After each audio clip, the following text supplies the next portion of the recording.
New GOP ad campaign for control of Virginia centers on abortion limits. Virginia Governor Glenn Youngkin delivers his State of the Commonwealth address in Richmond, Virginia, on January 11. John C. Clark, AP file. Voters across Virginia are hearing a lot about the issue of abortion as early voting gets underway ahead of the November legislative elections. Republicans in the state are putting six figures behind new digital advertisements out this week, which paint Democrats as the party of no limits.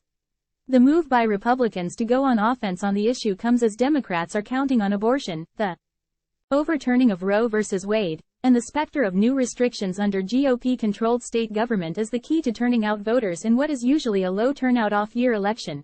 Republicans have high hopes of flipping Virginia's state Senate and holding the state House of Delegates in November, which would give them full control of state government under GOP Governor Glenn Youngkin.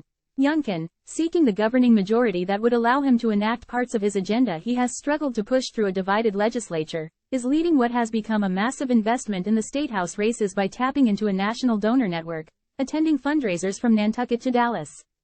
Time equals 400 Ms. greater than an abortion has become a flashpoint, with Democrats campaigning on the fact that a GOP majority would threaten Virginia's status as the last state in the South without significant restrictions on abortion rights. Virginia currently allows abortions up to 26 weeks and 6 days of pregnancy, through the first 2 trimesters, with exceptions in the third trimester if 3 physicians find that the woman's health is at risk. Democrats were able to block several pieces of abortion-related legislation from moving forward earlier this year due to their control of the state Senate, including one that would have limited abortion after 15 weeks.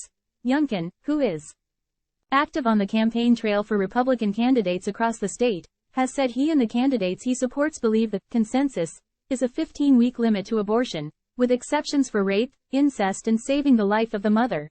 In comments to reporters in Glen Allen, Virginia, Monday night, when asked if he would go further and support a 6-week abortion ban if the state legislature were to flip in his party's favor, Youngkin held firm. "I am supportive of a bill to protect life at 15 weeks, Youngkin said. "That's what we're going to work for." Republicans are now leaning into Youngkin's position, in the hope that 15 weeks is the standard that general election voters will be most comfortable with after a year of tough elections for Republicans, many of them featuring heavy Democratic campaigning on abortion. The new GOP ad campaign paints Democrats as extremists on the issue, accusing them of supporting abortion up to the moment of birth. Democratic State Del. Kathy Tran, who is running in Northern Virginia for re-election to the House of Delegates, is a focus of these new digital ads produced by the state's House and Senate Republican caucus. How late in the third trimester could a physician perform an abortion? Tran was asked by House Speaker Todd Gilbert in the ad, with the video clipped from a 2019 committee hearing. "All the way up to 40 weeks, Tran said. "I don't think we have a limit in the bill." Tran later told The Washington Post that she misspoke when describing her bill. She did not respond to a request for comment. Democrats, for their part, have released an ad highlighting abortion bans put into place in states across the Southeast, warning, MAGA Republicans in Richmond want Virginia to be next.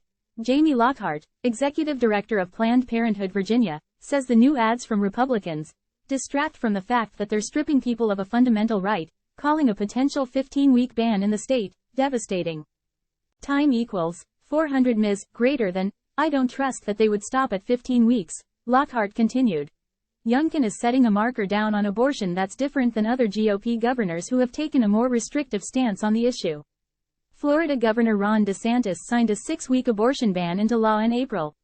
And Iowa Governor Kim Reynolds, who signed a similar bill into law in the Hawkeye state, came to DeSantis' defense when former President Donald Trump slammed it as a terrible mistake during an interview with moderator Kristen Welker on NBC's Meet the Press.